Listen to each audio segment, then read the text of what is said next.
wow, I got to experience a little bit of your new lexicon. Mm-hmm. And I can share what I experience with it. Okay. So it feels like this is it. I have this feeling. Uh-huh. But my mind is like, I cannot find it. I cannot, it's trying to get it out from somewhere and it doesn't have from what to grasp, right? Mm-hmm.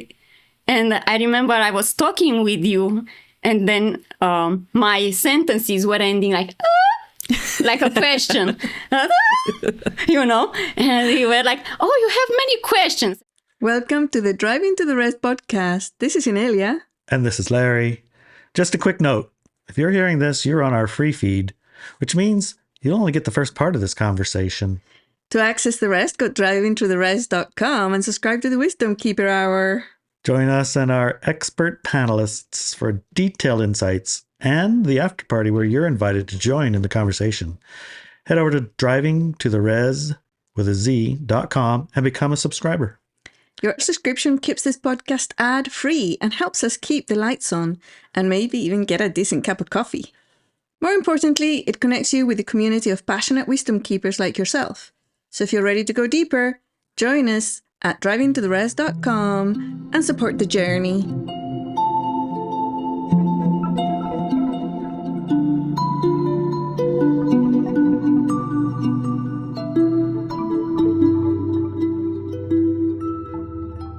Well, thank you for coming, Adelina. Oh, You made it. So good to be here. Inelia, before we start with our subject today, I have a message for somebody. Yeah? Okay. May I send it now? You have a message for somebody? Yes. All right. What message is it? Well, dear Larry, happy birthday. Yes. And this is a kiss for you. Mwah. Oh, yes. And let me know if it reaches you. If not, I'll keep sending them, blowing them to you. So Yes. let me know. It's his birthday very soon. Probably after Yes. this is published, right? I don't know when this is published, but we Yeah. can celebrate Yeah, we can celebrate longer. the whole month. The whole We're month. going to have to because he keeps going fishing. Yes, yes. So we'll have tiny little birthday parties for him. Yeah. By the way, very cute. I listened to the podcast. You did? The first part. Okay. And I was impressed with Larry how good he did. I know, right? He did very well. He remembered the terms. Like, what? Yeah. What? He didn't like them, but But still, he was remember. able to say them, you're right? And I was like, okay, that's... So he's far away, but he's not that far away somehow. I don't know. He's doing homework or he's fishing. I don't know what he's doing there. So, yeah. That being said, wow. I got to experience a little bit of your new lexicon. And I can share what I experience with it. okay. So it feels like this is it. I have this feeling. But my mind is like, I cannot find it. I cannot, it's trying to get it out from somewhere and it doesn't have from what to grasp, right?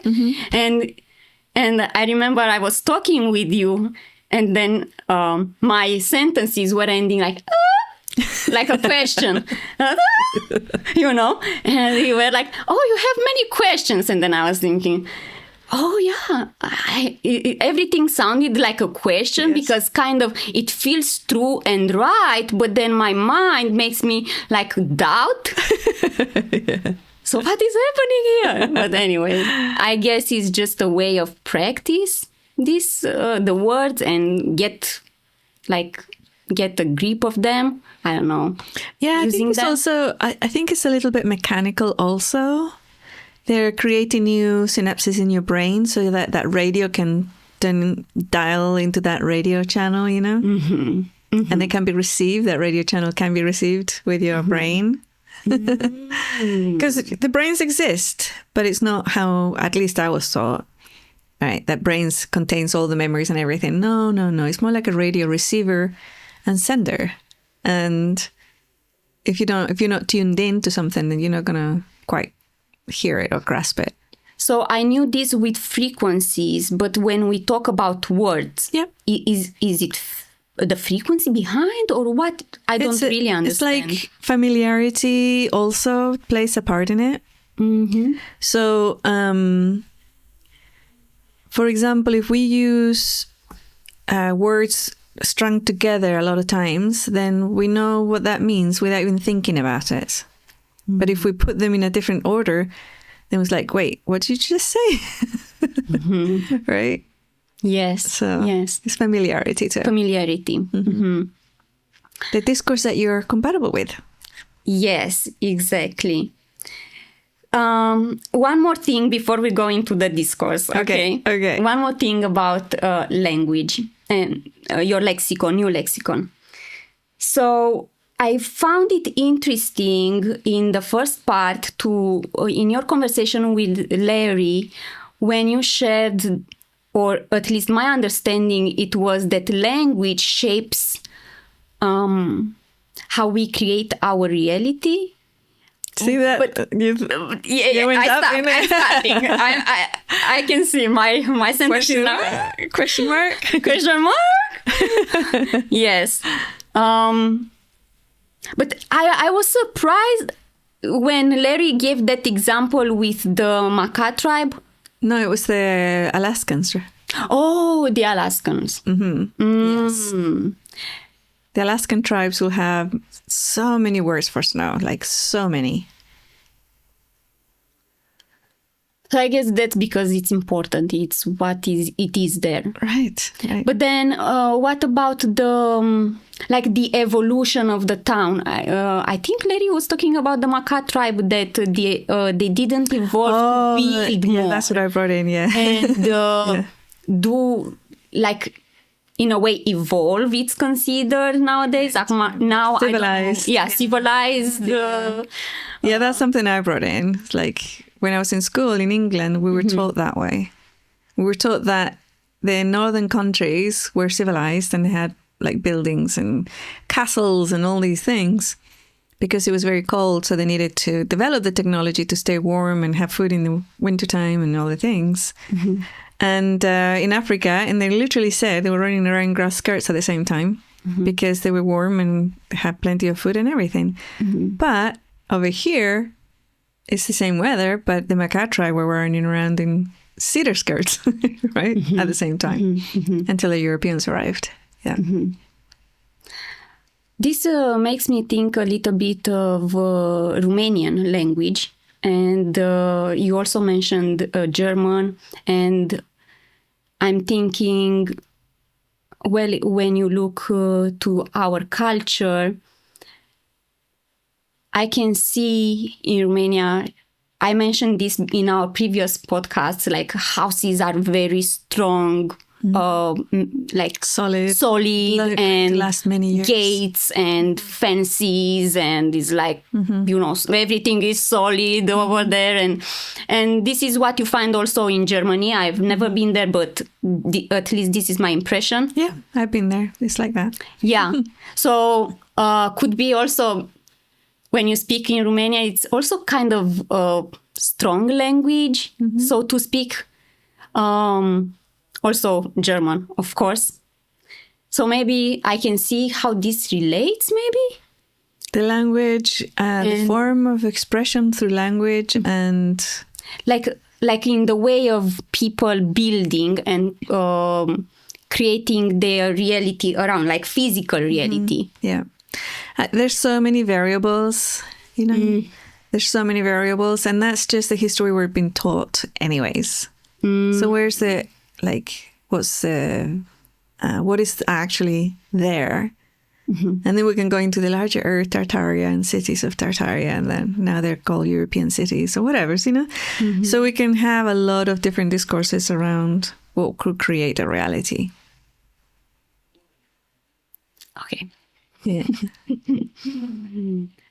When you say here, like, it can be language, it can be climate, it can be all of this, right? Everything, yeah. Yes. Okay, makes sense. All right, and I saw that you are making big changes with our course Ascension 101. Yes. Yes. Uh, What I'm doing is I'm changing the vocabulary that I used in 2010, which was pretty much... so the progress of the Ascension 101 course was quite fascinating, actually, to me anyways, because I was asked to go public, and I'm like, well, that's going to be expensive, isn't it? So the guidance I received from the Communication Network of Reality was, it's okay, we can make a product that you can sell that will support this work.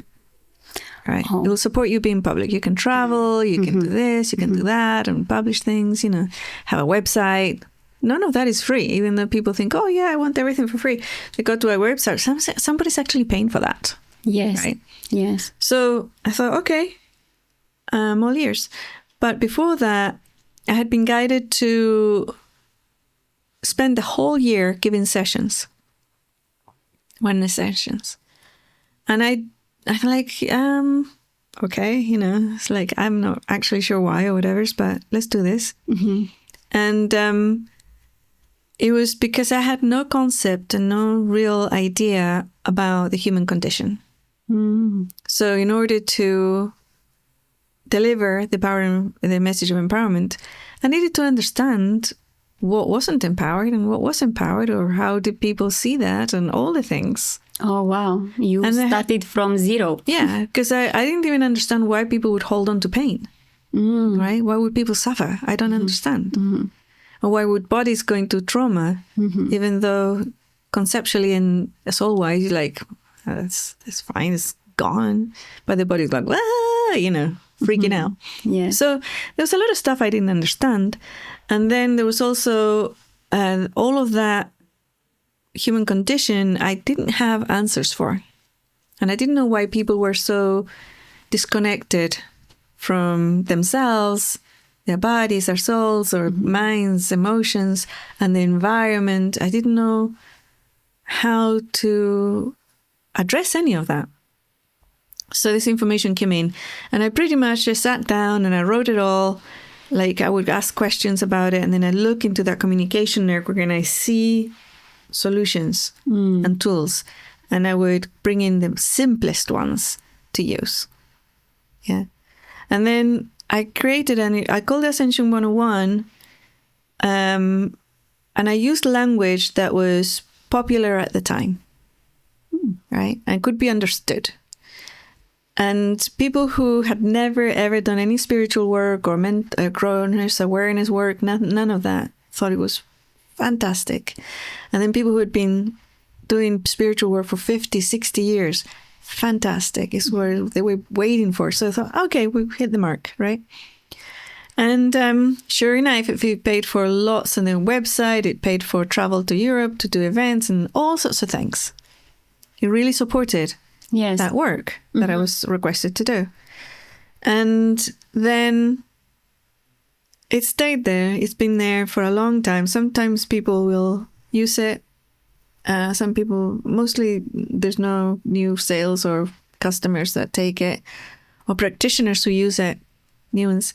And then when I was doing this lexicon change, I thought, oh, it's time to, next level, right? Because I don't know if you know what 101 means, but in like basic, in U.S. universities, the very first foundational course for many of the topics, the foundational would be called 101. Okay. So mathematics 101, English 101, history 101, yes, chemistry 101. It's the very, very simple, the very basic stuff. And then on your second year of studies, you go to 202, right? And I remember when I did 101, I thought, I wonder what am I going to do 202 and 303 and 404, 4-year courses, right? Yes. It took, 14, 15, 16 years for us to get to 202. And So I'm very excited about it. I've already changed the entire lexicon. I want to keep the exercises the same because they're very, very effective. Yes. But I'm changing the lexicon in them. Mm-hmm. But they do the same thing, but it's a different lexicon. And what does the lexicon do? It changes those synapses, Wow. so that you can receive that new radio signal that's more compatible with what you want to create. I can see how that happens because, when I asked some of your new questions, I started to look differently at the reality I was in, and then what I actually wanted to choose or to do, Mm-hmm. And it felt like it brought more clarity, it felt to me, and it also felt lighter, because when you say manifestation, It's really loaded these days. it's very loaded, and it's also It has a lot of competition of methodologies and yes, it's a lot there happening. Yeah. And so now when I say, what am I compatible with? Am I compatible with what I want to create? Now you look differently at things, right? Yes. Now you start to investigate. Okay, so what do I want to create? And then look at your compatibility, if you have it or not. And then if you don't, then what do you need to do? Right. And it feels like it's more practical, so to speak. I want to go here to exactly this point, but before, I want to ask you, just before mentioned the communication network of reality gave me this information. Oh, I tapped into that information within you it, right? tapped, yes. Yeah, that would be more accurate. If I said the other, that's how it feels. You tapped it's easy into... it's easy to say it that way. Okay, you tapped into the information. That I was right? compatible with, yeah. Yeah, that you were compatible with. This is important. Okay. So when you say it like this, and you also mentioned it a little bit in the podcast, and I think my confusion is, in my head, when I say communication network of reality, it includes Gaia, it includes human collective, it includes all. Like nothing is out. Nothing. Yeah, correct. So then, how is it better to say communication network of reality and not say the human collective gave me this? I tapped into the human collective this would feel to me like more precise to say if it was the human collective or if it was Gaia. But now you put the communication network of reality, and I'm thinking, how is this bringing more clarity? So that is how I express where I got to. Can we communicate exclusively with the human collective? Yes. Can we communicate exclusively with Gaia? Yes. But that's not what I was communicating with. It was the closest I could get because it involved two things that are very important to people, which are people and the planet we live in, which are very, very upfront and important to us. And that's why I use those words, because those are relevant. Are they excluded from it? No, of course not. Are they uniquely the only voices that were coming through that I was compatible with? No. It's much broader. Say something more when you say broader. What is that broader? The communication network of reality. It includes everything. So what would you add besides Gaia and human collective in the communication network? I could say the word everything, but that doesn't say anything, right? Yes, exactly. To me, it's like maybe a over there, Oh, right. Yeah. So the only way is there's the whole completeness, right? And then where are we focusing in? That's our discourse. or different discourses that we might be involved in. That's what those are. So in my discourse at the time, right, I would have certain importances. Mm-hmm. What is this work for? Humans. Mm-hmm. What humans? Planet Earth, or what we know as Planet Earth humans, that are swimming in the illusion of separation Yes. when nothing's separate. Mm-hmm. So that's why I use those words. But now we don't need those anymore. It's like that was first year at university. Now we're in the second one.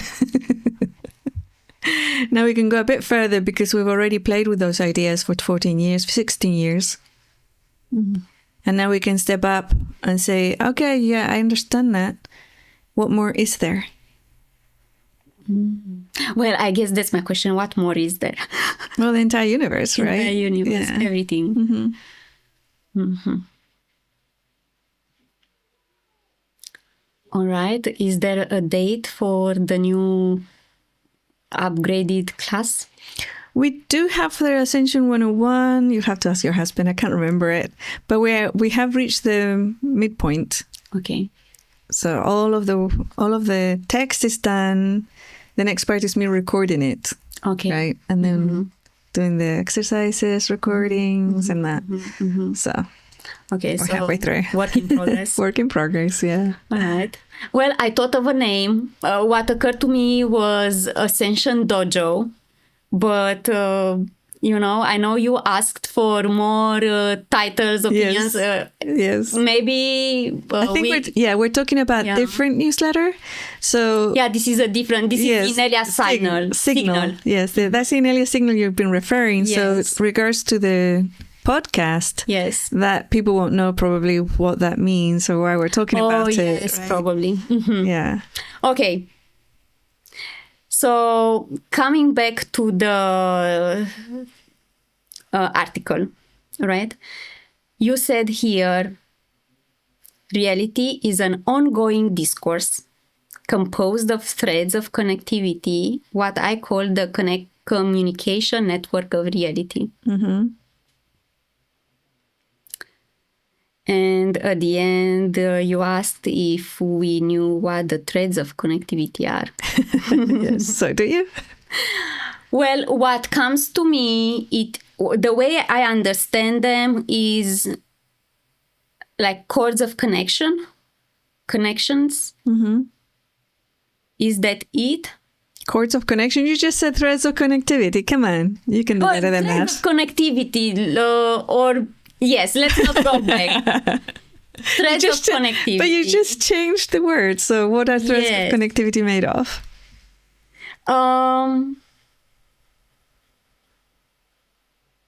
So what are they made of? She's thinking.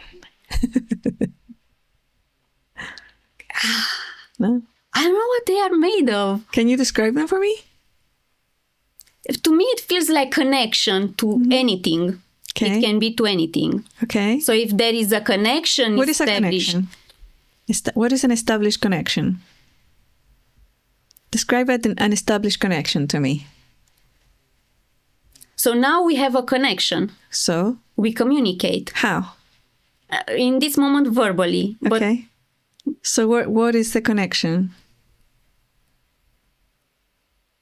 language, Yeah, okay. in this case, Yeah. So there's a sender, and the receiver.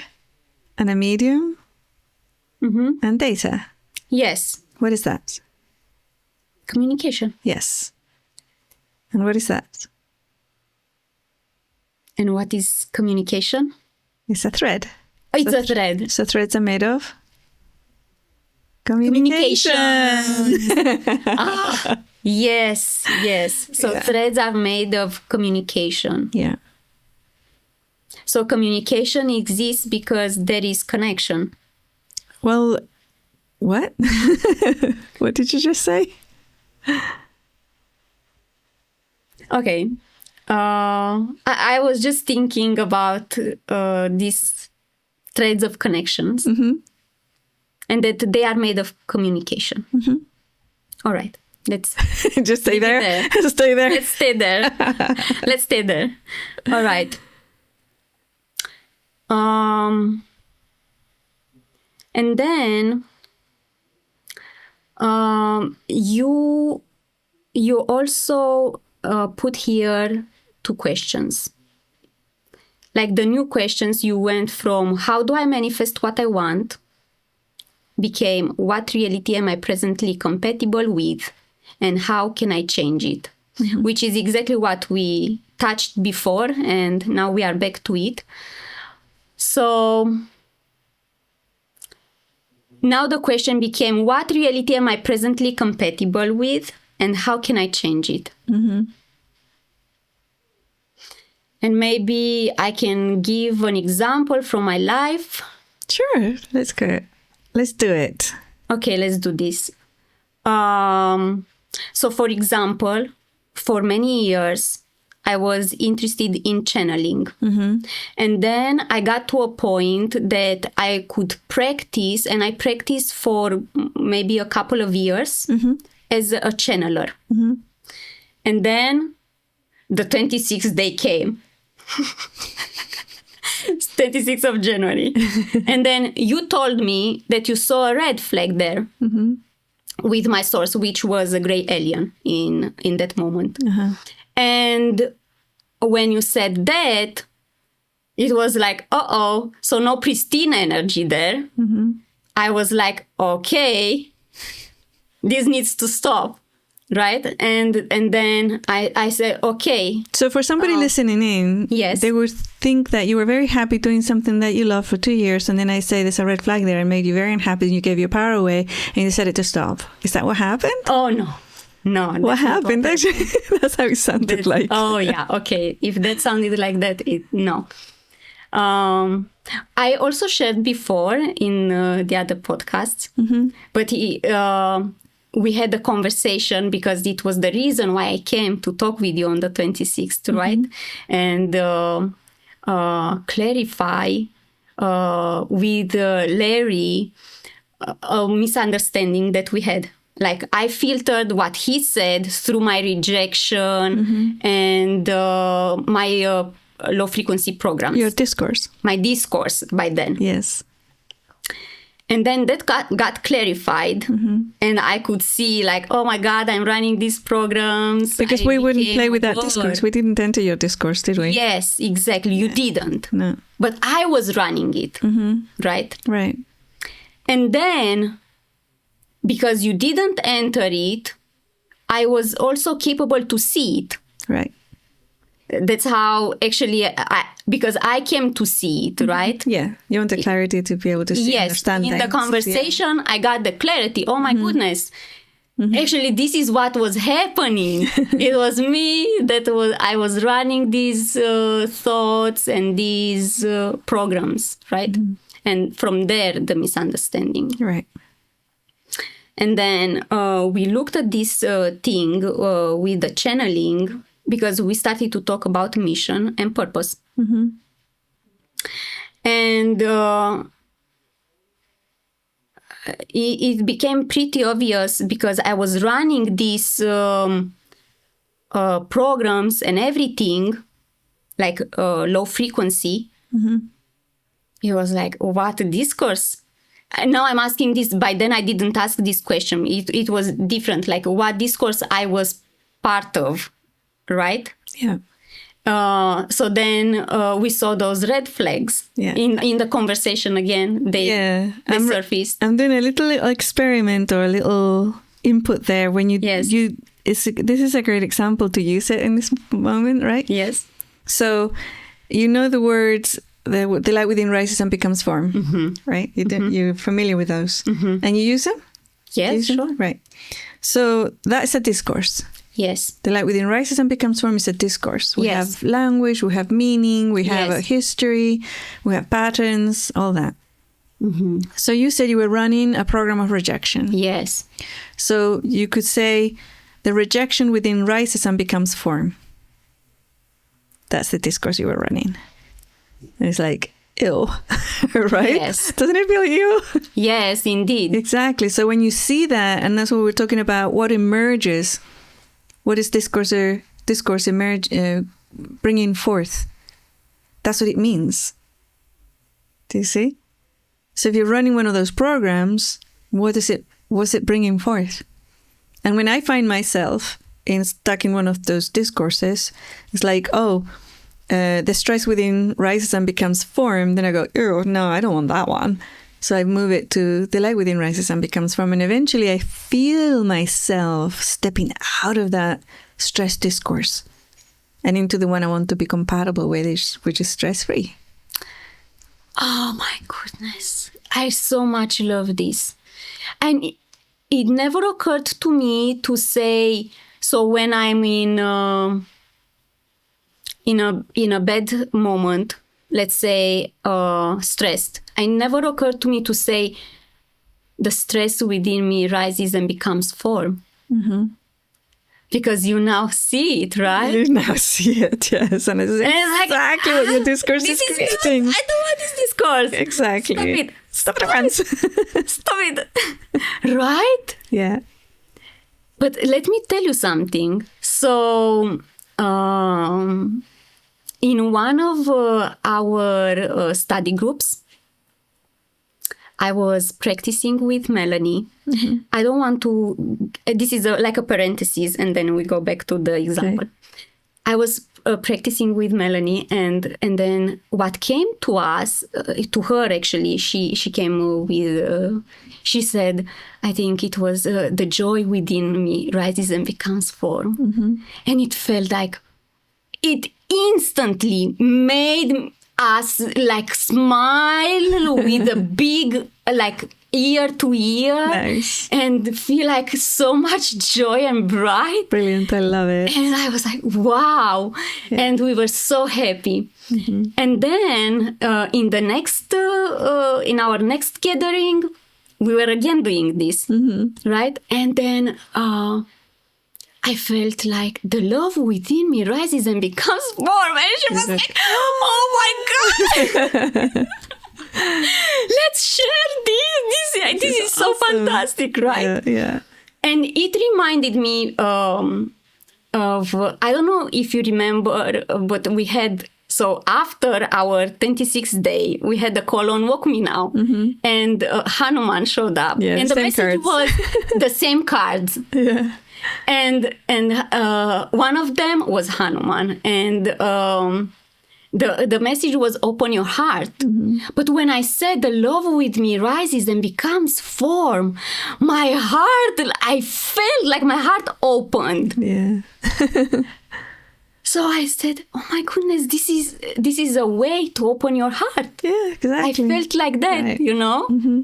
So would you confirm that? Oh, of course. You all tested it and it worked, right? Yes. So you have proof there. Yeah. Yeah.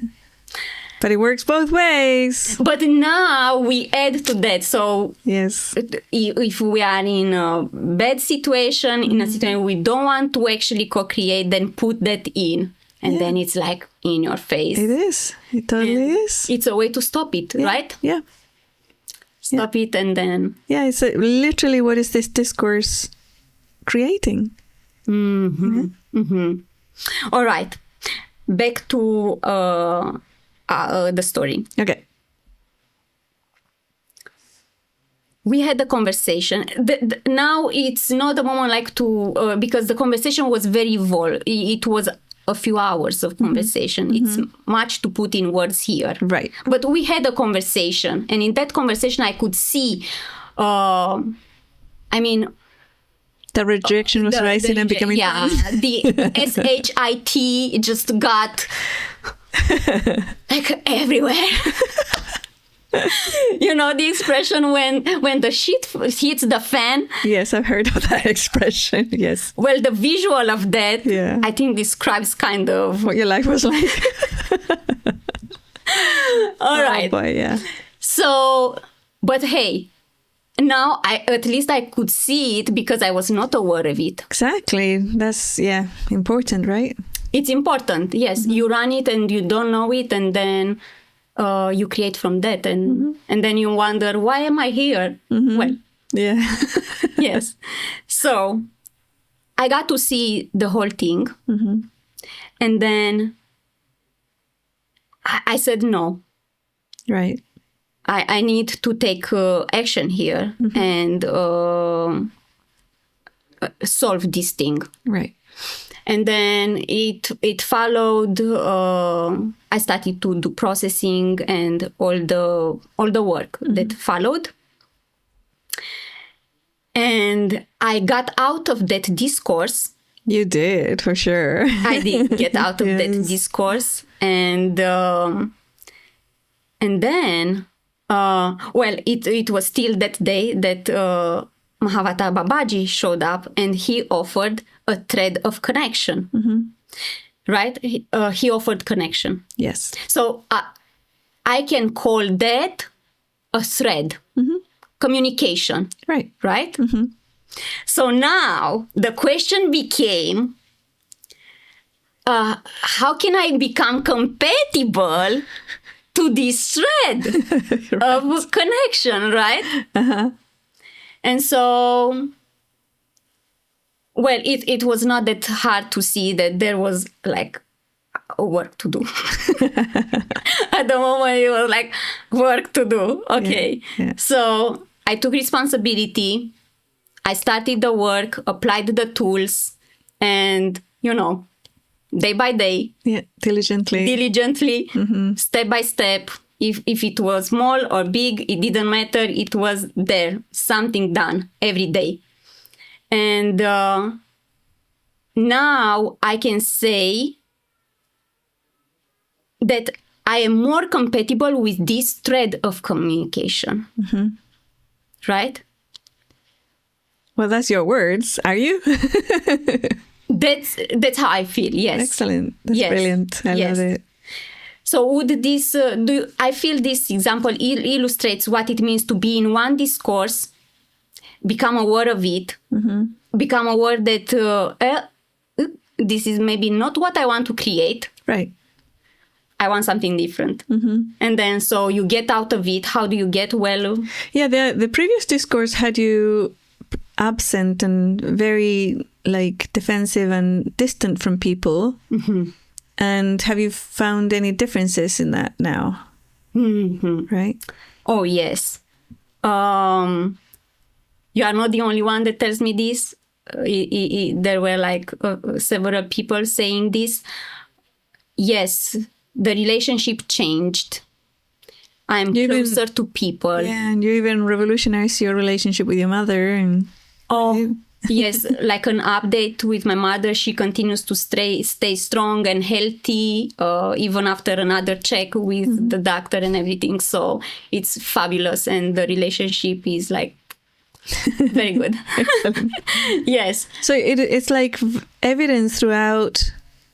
When we change a very core discourse that we've been carrying, let's say, all our entire lives, when it changes, we can see changes everywhere in all sorts of ways and environments, not just an internal, how I feel, but the way we relate, the way that people relate to us, all the things or opportunities that enter into our lives, all the things change when we change our discourse because we have become compatible with this other one. Right? In your case, you stepped out of that rejection discourse into a embracing discourse. Yes. So that changed a compatibility issue. You're no longer compatible with rejection. You're compatible with embracing. You see? Yes. And that will reflect in your entire life, not just one little thing or inside. It reflects when you're doing it as a discourse of reality. It literally changes reality around you. And it did. It's incredible how you can be in the same environment, right? Because you would say, well, how did it change? Because I can You're still in the same house. Well, it did change big time. I mean, yes, I am in the same environment, but the quality of life is well, Yeah. like very different. Yeah. So much improved. The relationships with everything. Nice. With myself Included. Yes. Lovely. Yes. With myself, my physical body, all my bodies. So it's very different. Nice. Yeah.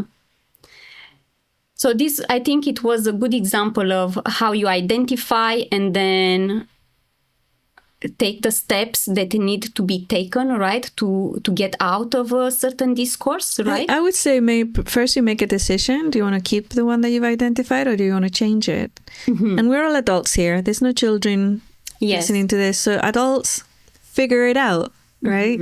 You'll figure it out. Once you see it, you make the decision and then you figure it out. You have allies. You can go to walkwithmenow.com. You can go to somewhereelse.com. You can buy books. You can go to classes. You figure it out. Yes.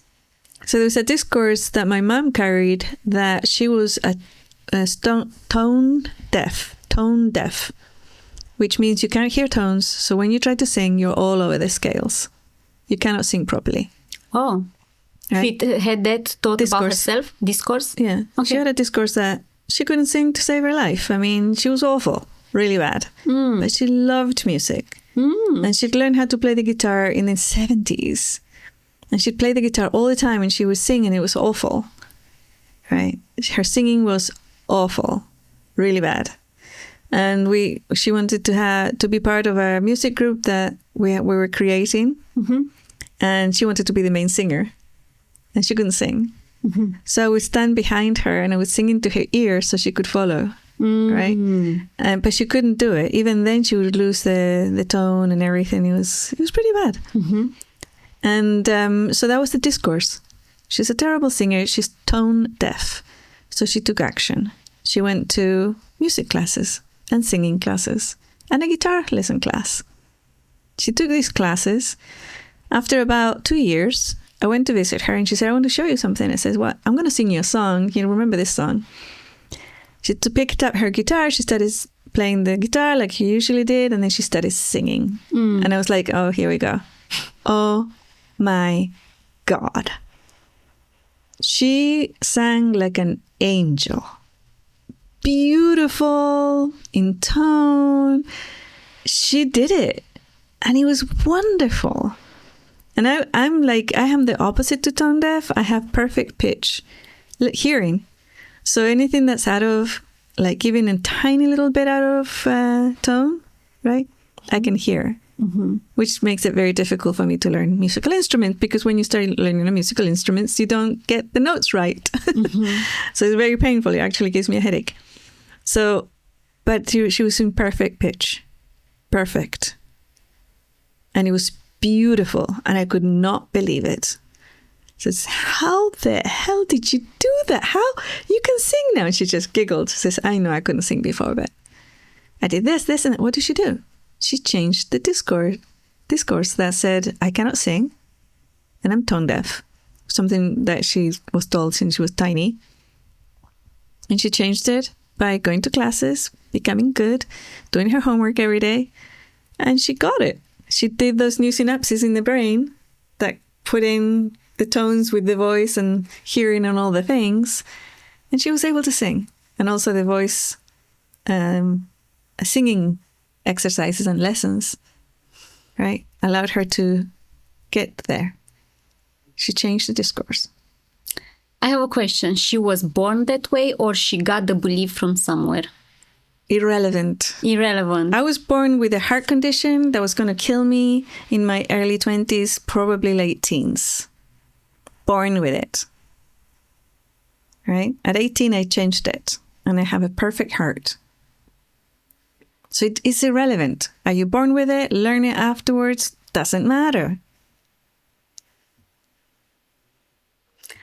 Wow, this example with your mom, it reminded me that of something that I experienced. So when I was a kid, I was maybe second grade or something like that. And at the end of the year, we had like a celebration at school with all the kids on the stage singing something or, you know. And it was me and all my classmates, and were about to sing something. And one of the teachers, which was not my teacher, but one of the teachers there, said, she saw me and she said, "Oh no, you don't sing, you sing horrible." From that moment, You sang horrible. I sang horrible. Yeah. And I could not sing anymore, for a long while. Were you very stressed when you were going into that stage? As a child, I would doubt that I was like stressed, that much. Maybe So I you don't was remember? a little bit stressed. You don't remember then? But I remember her saying that, and since then I was like, But oh. do you see the discourse there that you were creating? Oh, I was creating. You created a discourse where you did not have to sing on the stage. You just move your mouth and you didn't have to sing.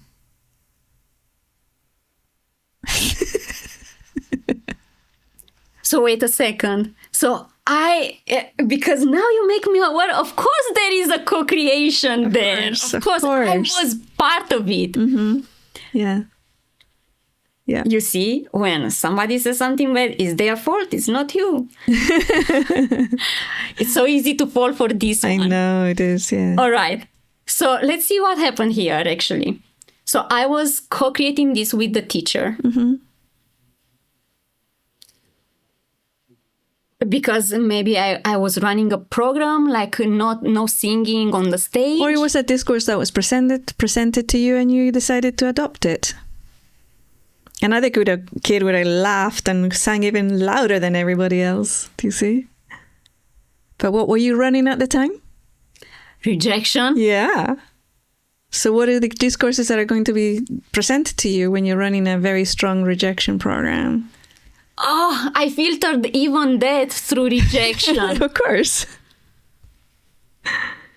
Oh, my goodness. Yeah. Yes. Oh, my God. This goes so deep. I can see now. Mm-hmm. Yeah. Yeah. Well, thank you for helping me to see that, because it was there like for so long, right? So how do you break the particular discourse that you're a very bad singer Good question.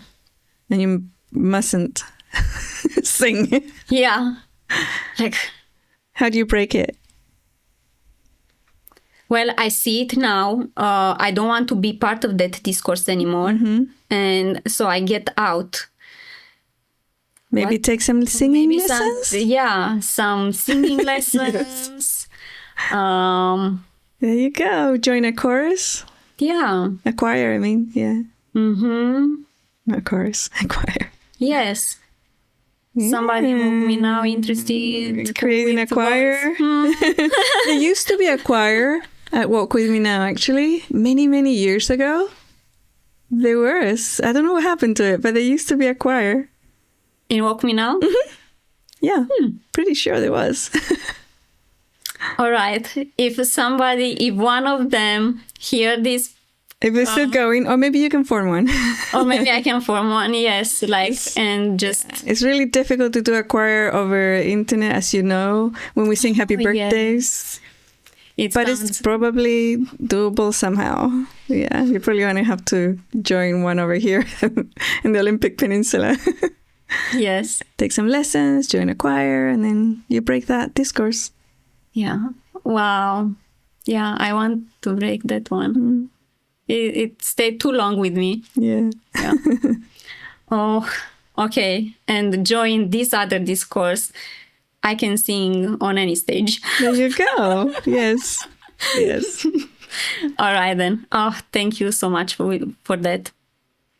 Let's see. Do you have any questions for me? I do, actually. I brought a list. Yes, Is that tell okay? me. Okay, the first one. Did replacing manifestation with compatibility change how you relate to the idea? Replace the manifestation? You said? The word manifestation with the word compatibility.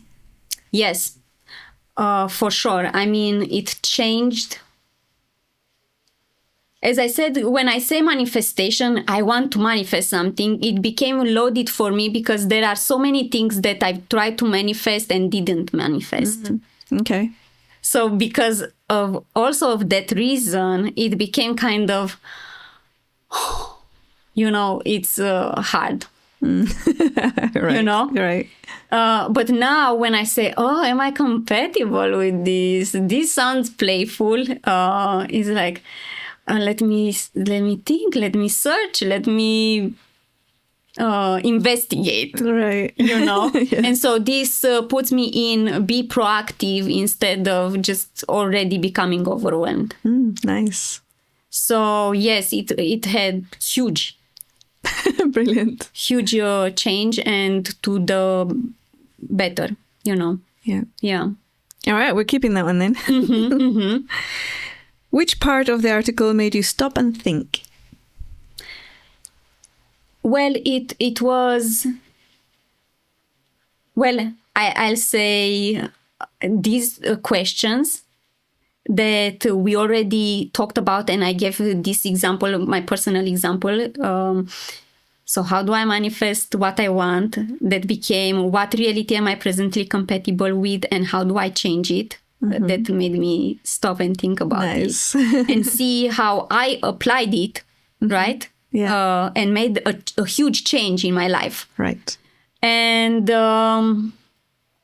also that language is one of the most powerful tools we have for exploring reality, as well as creating it.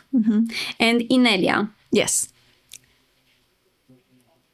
I know that I have this, for me, it was very strong. Language means certainty, because you tell me something, I hear it, that it is. Period. No more to it, right? It's clear. Yes, I've noticed that. When actually, if there is no shared meaning, there is no clarity. We talk other things. Yeah. And also, have I told you there's only a high probability of reality, right? It's a very high probability, but not a full statement of this is it. I know. But for people that want certainty, Sorry, it's not going to happen in this lifetime. So I was wondering, and then you asked me this question. You said, describe me the taste of a peach. I was, sure, I have it here. And then I start talking and I was just saying like blah, blah, blah, blah, blah. It was nothing about the taste of a peach. Yes. And then I stopped and I was like, what is going on? I know how to describe the taste of I know the taste of a peach. Yeah. But then I was not able to put it in words. Right. And it was just blah, blah, blah, what a peach is and how it looks and how but nothing like how it tastes. It was very hard to put it in words. Yes. And since then I was like, okay, maybe it's not exactly what I was thinking. Right? So then how come this is one of the most powerful tools for creation? Is it just because we all use it? Yes. But then I also see this limitation, and I'm thinking maybe that's why we are not flying spaceships, right? It's like, So language, of course, like I'm talking about in this article, is a change of lexicon, right? And you have experienced the change of one word from manifestation to compatibility. One word. And it made a huge difference. Yes. And it's going to change your life probably. Or maybe Yes. already did. Already did, right? yes. And so is it powerful or is it not? Powerful, full of power, ability to do. Does it have the ability to do? fine. Now that you say it, now I finally see the power of the word. Yeah. And this change. It's a power is the ability to do. Yes. Mm-hmm. Yeah, because I was able to look differently at things. Exactly. Now, that doesn't mean that verbal language has a lot of ability to do. It can have a lot of ability to do, but it's not the most able communication form. There are other forms of communication that are more powerful than words. Mm-hmm. But words, because we all use them and we don't use other things that are more powerful, are at the moment the apex powerful symbology that we can use or interpretation of reality. Yes. But yeah, we still can't describe the taste of a peach. Even if we tried. Yes, indeed. And now I know because I tried and it didn't work. As weird as it looked at that moment, now, well, I accepted it. Yeah. All right, then. So these two make me stop and think, oh, okay, now I can see and make the connections, right? Make the connection. Oh, I see how this applied in my life. I see how this turned, how this helped me like make another turn in my life. Right? Instead of this, now I turn this way. Right. So, and very powerful. And now it's very clear. Now that you said it, it became even more clear. That's good. That's what we're aiming for, right? All right. So, what do you think these mysterious threads of connectivity are actually made of? And we already did that one. Yeah, do you remember what it is? So, communication. Yes. You communication. Remember. Very good. All right. That's great. Thank you so much. Did you have anything else you wanted to say? Happy birthday, Larry. Happy birthday, Larry. Yes, yes. Well, besides happy birthday, Larry, on August, we'll meet for the Enlightenment class on the 22nd. That's a Saturday again. So let's make plans, everyone. Get in touch for more details. Yes, get in touch for more details. Yes. And... yes, let's gather and participate in this one. It's very experiential. Yeah, this is experiential. So after parties? After Fridays? Every Friday at 9 a.m. Pacific. See you there. It's always such a joy to, gather and share and expand even more on what each one of us share here. Yeah, it's brilliant. I've listened to it sometimes. It's great. Yes. Very good. Yeah. So thank you so much. Yeah. And see us next time. All right. Okay, bye-bye. Join us for the rest of this conversation at driveintotheres.com. And when you go to driveintotheres.com and you join in the rest of the show, rest of the second hour, you also get to join in the after party. 9 o'clock on Fridays, we all get together, including you. What reality am I presently compatible with, and how can I change it? Which totally changes things for me. Right? That question is so different. And I was looking, okay, so it used to be like, what am I fueling right now? Like, am I fueling light, dark, or what am I, or what am I creating? Like kind of from that perspective. And this is like, what reality am I presently compatible with? Yes. It totally changes things. Yeah.